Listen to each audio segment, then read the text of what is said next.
Well, good afternoon, folks. This is Bill Costanzo, Livestock Guardian Dog Program Specialist at the AgriLife Center in San Angelo. Today we're going to be doing our April Q&A session of producer-posted questions for this month. So we've got quite a few questions, but if anybody else has any comments or anything, feel free to post those in the chat. And if I've got time, I'll definitely try to get to those. For you folks that posted questions already, if you've got some follow-up questions for me, feel free to post those in the comments also, and I'll get back to you with those. I do want to thank our sponsor today, Spot On Fence. If you're looking for some sort of invisible fence system, I'd recommend going over and contacting Spot On Fence. I also want to thank the Sheep and Goat Predator Board for funding the program. And we'll go ahead and get started here. Our first question is from Daniel Carpenter. Let's see, he's got a 3-year-old intact male Pyrenees Anatolian Cross who's by himself with about 60 ewes. He hasn't seen him do it, but he's pretty sure that he plays with the lambs a little rough while he's at work. And he's killed a few lambs, but hasn't eaten any of them. And he said that they can tell that some of them have been chewed on the back legs and sometimes ears. He's been fine this lambing season, and he wants to know, does he need a playmate, or is he not cut out for guardian duties? And he says every time we think they have him corrected, he acts out again. And he says he always knows, the dog always knows when he's done something terrible, because he goes to hide or he looks sad, and it's getting frustrating and expensive. And so, Daniel, I obviously understand where you're coming from. This is kind of out of the ordinary. This is more of a behavior that you would see definitely in an adolescent dog, a dog that's kind of from 8 to 18 months of age. And so, as far as adding another dog, I guess what I would say is you're kind of right on the borderline. I'm not sure, what your fencing and terrain and things like that are, but we generally kind of recommend one dog, about 50 head at this point, mainly because I'm hearing some issues, with like coyotes traveling in packs in a lot of places now, and some increase in predation in the last year or so, and so you've got to remember that. When your sheep or your goats, lamb, or kid out, now you're at least doubling the size of your herd. And so, I think you need to, look at that first. You need to probably add some more animals, or maybe do some heavy culling and get rid of some questionable animals to, give your dog a little bit better chance to work with some predation that might be going on there. One of the biggest issues is not to get a new dog, if you haven't corrected the old dog, because your new pup is going to learn bad behaviors from your older dog. And so even if you do, everything right, roughly about 25 to 30% of the dogs just don't work out for whatever reason, and they need to be rehomed or possibly moved to a different ranch. Sometimes those type of things help out. I guess one question I have, and so I'm kind of hoping that you're on today, Daniel. Have you tried placing any game cameras, in your pasture to see, what's going on when you're not there? Just to make sure that, I guess I'm just trying to give the dog every benefit of the doubt. Sometimes lambs die or kids die, and, guard dogs go and eat them or eat on them, which is just a natural thing for them to do to try and keep scavengers away. Now, with seeing, some chew marks and ears and things like that, most likely it is the dog doing those kind of things. And so, I got a couple other questions. Have you tried a dangle stick to kind of slow him down, to maybe let some of those animals get away? Have you tried placing him in a pen with several, mature rams? I know with probably only 60 head, you might only have 1 or 2 rams, but generally, your mature rams or billies won't tolerate that kind of behavior from your guard dog. And they will teach your dog submissive behavior on their own, which generally corrects this problem.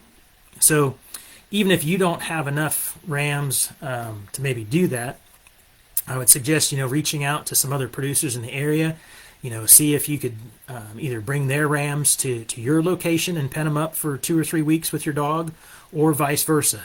Take a couple of your rams and some of theirs, put a dog in a pen at their location for a few weeks to let them teach that dog some submissive behavior.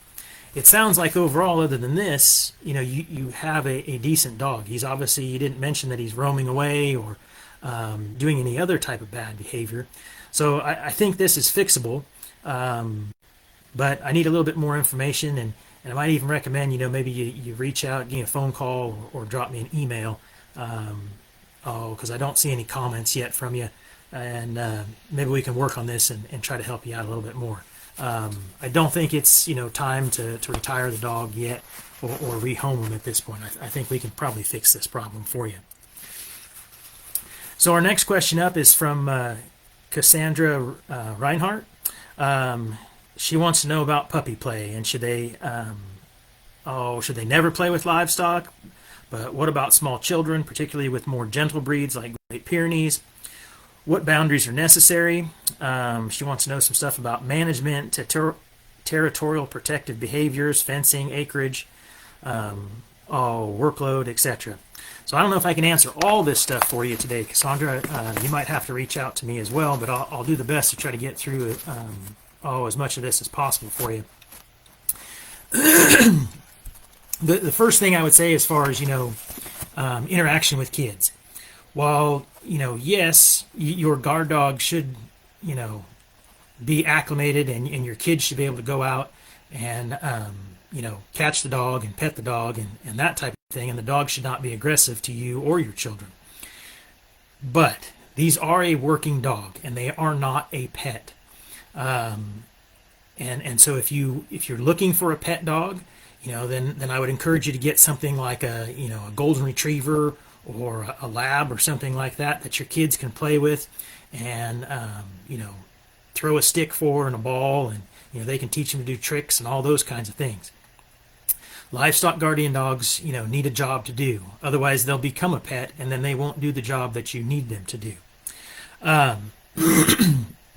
So, if you're wanting to acclimate the dog to the kids and have the kids be able to interact with the dog, have them go out and do some things like some leash training or tether training with the dog. Have them go out and feed the dog. Do some grooming of the dog, but not actual playing with the dog where they're throwing a toy for the dog and roughhousing with the dog and things like that. Those other things can turn into some good learning experience for your kids and for your livestock guardian dog. And so I would encourage you to do those kinds of things to get your kids started in learning the proper way to handle a livestock guardian dog. And it also teaches your guardian dog how to walk on a leash, and how to be tethered, and things like that. So for your next question about the territory and behaviors and all that kind of good stuff, for real small acreage, you usually don't need more than one livestock guardian dog. And I know folks are probably going to be like, he's completely wrong. We got to have 2 or 3 dogs. Well, these dogs need to have a job, and there needs to be enough work for them. And if there isn't enough work for them, they are going to go find work, and that's probably going to be on a neighbor's property, and that may be your next door neighbor, or it might be many miles down the road from you. The other thing that's important is that it's not cost effective for you on a small acreage to have more than 1 or 2 livestock guardian dogs. If predation is that big of a problem for you, where you're needing more than 1 dog, you really should look at things like putting in some better quality fencing, adding hot wire to your fencing, or putting in a high tensile electrified fence. Those things will be, they're a lot better off for you than getting a guard dog and having issues then with guard dogs roaming and things like that. Those other measures are a lot more cost effective for you, and it's a lot easier to deal with those things. Generally 1 dog should be able to adequately guard at least 50 head. and definitely, on 10 acres, unless you just have, an extreme predator load or large predators in your area, like lions or wolves or bears.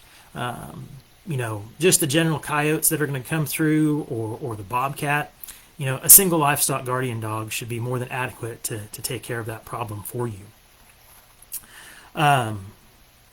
Let's see if I've got anything else there. You were asking about acreage requirements, got the workload, and and the other thing too is you mentioned the Great Pyrenees, but try to match the dog that you get to your operation. Most of your livestock guardian dogs have tendencies. Now, it's not a guarantee, for instance, that if you purchase, let's say, a Maremma that is typically a close-in dog, that dog is definitely going to stay and be very sticky with your herd. But it is a tendency of that breed. And some of the other breeds have those same tendencies, just as Pyrenees, for instance, have a tendency to bark more because that's how they were developed in France. So look at those kind of things before you go out and pick a guard dog breed to make sure that it's going to fit your operation appropriately.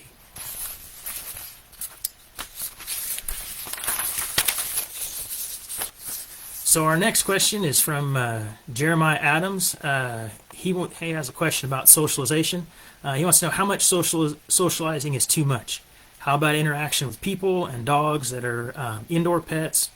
He says there LGD spends a lot of time around the house and not around the animals. And so Jeremiah, I kind of go back to the same question that I just answered. We generally spend 10 to 15 minutes directly socializing our puppies in our bonding project 3 to 4 times a week. If you continue that socialization on through adulthood and through that dog's adult life, that will be more than enough time spent with them to keep them easily catchable in your field. That's what we've found in our bonding project, and that's been repeated multiple replications. We've socialized dogs up to 5 days a week, and we've not found that they've been overly socialized. So, there's some leeway there, but one of the biggest things is not rewarding bad behavior. If your guard dog is someplace where you don't want them to be, do not reward that behavior. Okay? So if your guard dog is at the house, make sure, one, that you're not nice to them when they're there. They need to be disciplined and taken back to where they're supposed to be. And you need to continue to do that until the dog understands where they're supposed to be at. Also, don't feed them any place that you don't want them to be. So if you're feeding them, their daily meal, at the back of the house, that's why the dog is coming there. So make sure that all positive reinforcement is done in contact with livestock. So your dogs need to be fed with your livestock. When you're going out and working with livestock and things like that, those are the times to reinforce with your guard dog that that's the location they need to be at. And so, for instance, if your children want to interact with the guard dog, they need to do that out in the pasture, as I mentioned the last time, doing some things like grooming your guard dog or walking them on a leash, tethering your guard dog. If they're older kids and they can drive like an ATV, putting the dog in that, or putting the dog in the truck and driving them around the pasture for a little bit. All those things are good things for you to do with your guard dog to acclimate them to different situations. But it's not reinforcing bad behavior of leaving their livestock. Okay, so hopefully that kind of answers your question about the proper amount of socialization for your guard dog. Because you can over-socialize the dogs and turn them into a pet, and then they're not going to do their job for you at all. Next question is from Leggett Lynn.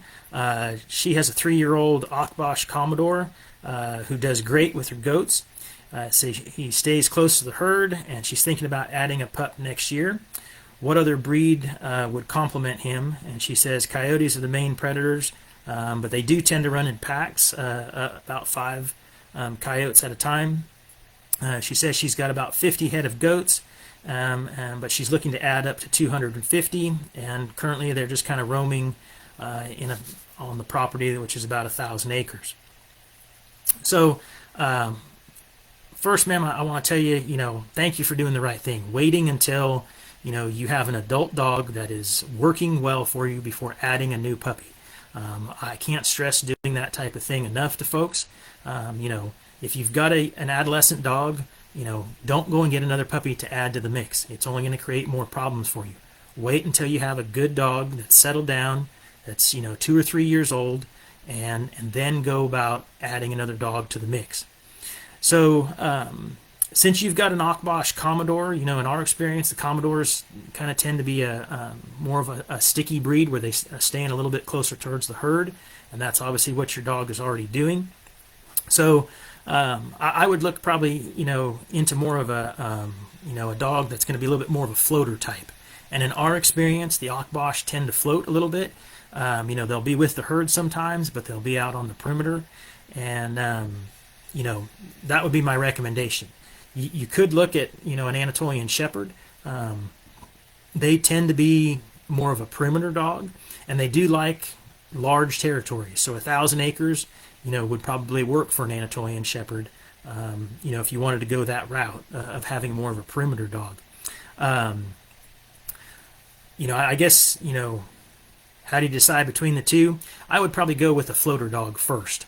And if you get up to that 250 head size, then I would go and try to find more of a perimeter-only dog as that third dog to kind of add to your mix. So if you've got any more questions about that, feel free to reach out to me, and I'd be happy to help you with that. Next question we have today is from John Wallace. He wanted to know what our thoughts are on tick and other external parasite management. And so, John, in our specific area where we've got research ranches in Texas, there's a tick disease called ehrlichiosis, and it's very prevalent, especially south of I-10, and it's moving forward all the time. Our dogs now in the Menard area have contracted the disease, and it's really hard on the dogs. It's definitely going to cut their working life once they acquire this disease, probably by a couple years. So you're probably going to be needing to replace a dog at 7 or 8 years of age instead of at around 10 years of age once they get this. How do they get it? Well, it's a tick-borne disease, and it's very similar to anaplasmosis in cattle as far as the disease that itself and how it acts within the animal. And so what happens when they contract it is the dogs get very thin, they become anorexic, they get diarrhea, they don't want to eat, and it wears them down really fast. And so you have to take them into the vet. They can diagnose it, tell you what stage that the disease is in. They're probably going to give you some doxycycline to give for 20 to 25 days, depending on where the disease is at. That might be once a day, it could be twice a day, and that will help put it into remission. But your dog is still going to have it because it lives in the dog's bone marrow. And so anytime that your dog's body system is challenged, be that they're exerting a lot more energy, for instance, like during lambing or kidding season, or most of the dogs tend to go off feed during the summertime. Those things all challenge the dog's body system, and that disease will re-flare up, and then they're going to get thin again, and this whole process starts all over. And eventually what happens is the dogs lose a lot of muscle mass, and they're just not able to continue working for you. For those of you that might remember Squiggy, he's the dog that's posted in that really cool picture on our Facebook page here. Squiggy contracted ehrlichiosis and died very young because of some complications that occurred because of the disease. And so I strongly encourage you to use a year-round flea and tick medication for your livestock guardian dogs. What do we use? We use Bravecto. It's the 3-month version, and that's what works well for us. But I would encourage you to talk to your local veterinarian and see what type of medication that they recommend. Some ticks, such as the Lone Star tick, if you're using Bravecto, it's only going to cover that tick for about 2 months. If you've got a big tick issue, I would definitely encourage you to use year-round medication to control that. Because Lyme disease, also, if you're not in Texas, Lyme disease is prevalent in a lot of areas. It's a tick transmitted disease, and so it's just kind of important that you use year-round flea and tick medication on your guard dogs all the time. Our next question is from Mary Peyton. I'm going to probably mispronounce your last name, ma'am. I think it's Quire. She has a neutered male, about 4 years old. It's a Crockachan, or it's half Crockachan, a quarter Pyrenees, and a quarter Anatolian Shepherd. He's worked out great for them. He's kind of a dual-purpose dog, she says. He helps deter people from entering the property. And after they had a couple incidents, he keeps predators away from the chickens and goats. Working with their older Border Collie Cross, they've trained him to watch for aerial threats, she said, which is great. And that's one of the current threats to their flock. They're relocating to a larger property and planning to introduce the dog to another pup, and that's approximately 7 months old, to help him out. And so her question is, their Border Collie Cross is a spayed female, and they also have a small house dog that's a pet. And so they're going to be likely adding another herding dog into the mix as well. And so she's trying to decide, is there a better sex to add to that mix as a second livestock guardian dog. She says she's leaning towards another Crockachan, as they really like those traits, but she's concerned. Flip the page here.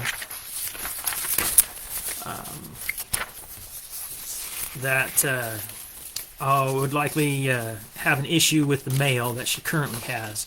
And so all the dogs, she says, spend a lot of time on the property together, and everything is spayed and neutered once they're grown. So I guess I would recommend getting a wean pup. I think that's probably your best bet. We've had the best success with purchasing wean pups and bonding them ourselves. Out of the roughly 20 dogs that we have, only one of those dogs is still a dog that we didn't bond. And, that's mainly because those dogs just tend not to stick around long for a number of reasons. Either they don't get bonded properly by your breeder, or they get bonded to different species that, you don't have at your ranch. And so those dogs then leave and go someplace else to work with somebody else's ranch. So, purchase a wean pup, something that's at least 8 weeks of age, hopefully from a breeder that has the same type of livestock that you do, so that puppy has already started to bond to all the same type of animals that you have. And the other thing is if you've got a good working dog, that adult dog will help train your puppy. Okay, and it just kind of increases the likelihood that it's going to work out as an adult for you. Your adult male is probably not going to have any issues also, if you get a young pup versus bringing in a bonded pup, which is, one that's probably 8 to 10 months of age. The younger pup is going to be submissive to your older adult dog, and so there shouldn't be any issues with aggression coming from the current dog that you already have. And kind of last, it's easier just to acclimate the pup and the older, than an older bonded dog, to the situation. Okay, and so that would be my recommendation. Get a wean pup and start the training and go from there with things.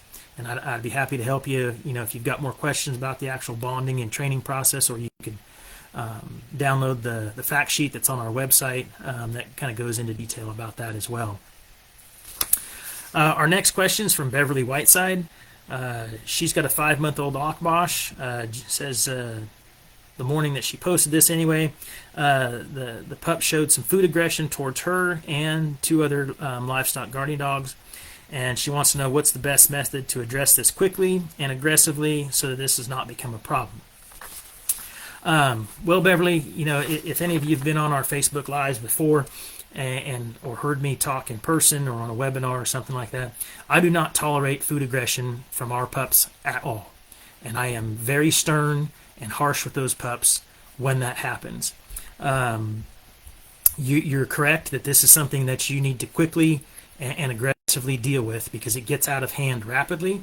And, if it's not dealt with quickly, it can lead to other dogs that are injured or either dead dogs. And whether sometimes that may or may not be the aggressive dog, because sometimes your other dogs will gang up because they're tired of being kept away from food, and they'll kill that aggressive dog. So my recommendation is every time this pup, because this is definitely a young pup, and when these type of things start, I would grab them, I would drag them away from the food, and I would swat them good and give them lots of stern, aggressive no's, and I would hold them and allow the other dogs to eat. That's generally what we do when this is happening, and every time I see it happen, even if there's a slight growl or a little snarl, I'm on that puppy again. And it generally only takes 2 or 3 times of you being, quick and stern with that pup, and that behavior will stop. So that would be my suggestion to you, and definitely do not allow that to continue to occur, especially with you. That's a big no-no to allow, any type of aggression with humans, whether that's food related or not. That is not something to tolerate in your livestock guardian dog or any pet dog or domesticated dog. Our last question up, unless anybody posts anything here, this is from Patricia Kim. She wants to know how to manage livestock guardian dogs with herding dogs and how to choose a compatible herding dog for her LGD. She says they currently have a Maremma and a Commodore. They guard sheep, and as they grow, they're going to need a herding dog. And so, first, Patricia, I don't think there's really, a compatible herding dog breed. I think the process that you need to go through is, acclimating your livestock guardian dogs to the herding dog. How we do that is during the bonding time. And, I'm sure that you have adult guard dogs, just probably kind of by the question that you posted. But the big key is to take everything slow. When we're introducing the herding dogs to our pups in the bonding project, we first just do it across a fence. And then, we do that a few times, and then we bring the herding dog into the pen with us. We don't have them do any type of work. They're just in there, kind of sniffing each other and, maybe playing around with the puppies or something like that. Then as the pups get a little bit older, they're out in a little bit larger pen. We do just some basic movements, nothing real strenuous, just kind of have the herding dog, push the livestock to the opposite side of the bonding pen. We do that a few times. After that, our guard dog pups are generally out of the bonding pens. Then we'll reintroduce the dogs again. Just kind of catch your guard dogs, let them sniff your herding dogs and visit for a minute or two, and then send the herding dog out to round up your livestock. So that's kind of our process in the bonding pen, or when we're training the pups. I would do something very similar to that. If these are adult, if you've got an adult Maremma and an adult Commodore, I would bring that herding dog out with you, especially if it's a puppy. Every time you go out to, feed livestock or check livestock, anything like that, to, get your guardian dogs used to that herding dog being there. And then, at some point, once you get your herding dog trained, and make sure that you do a good job of that training, either yourself or that you have them professionally trained, so that, if you need to call them off to stop them because your guard dogs are getting aggressive or acting aggressive towards them, that your herding dog doesn't get injured or killed. Having a good down or good recall is an important thing. And always remember that anytime, you're going to send a herding dog out to round up your livestock, make sure that you reintroduce them, even if they already know each other. Make sure that you reintroduce your herding dog to your livestock guardian dogs, before you send them out to do some work. And if possible, I would encourage you just to tether your guard dogs so that there's no issues at all, or put them in a trailer or in the back of a truck, tied up so that, there aren't any issues. I know sometimes folks don't have well socialized guard dogs, and that isn't always possible, but if it is, that's the best thing to do for you. Okay? So I don't see any questions posted live here, and so I try to hold to this 30-minute mark, which we're just kind of at here. Again, I do want to thank everybody for posting questions. I appreciate y'all doing that, and hopefully you got the answers that you needed. If not, or if you have some more questions, feel free to reach out to me either off of Facebook or email, or give me a call at the center. I do want to thank our sponsor again, Spot On Fence. If you're looking for some sort of an invisible fence system, I would encourage you to look at them and give them a call and do some research on their website. I also want to thank the Sheep and Goat Predator Board for providing funding for the program and my position here at the AgriLife Center. Our next Q&A session will be on Thursday, May 2nd at 2 p.m. again. So if you have any other questions, feel free to reach out. Thank you very much for watching. We'll talk to you soon.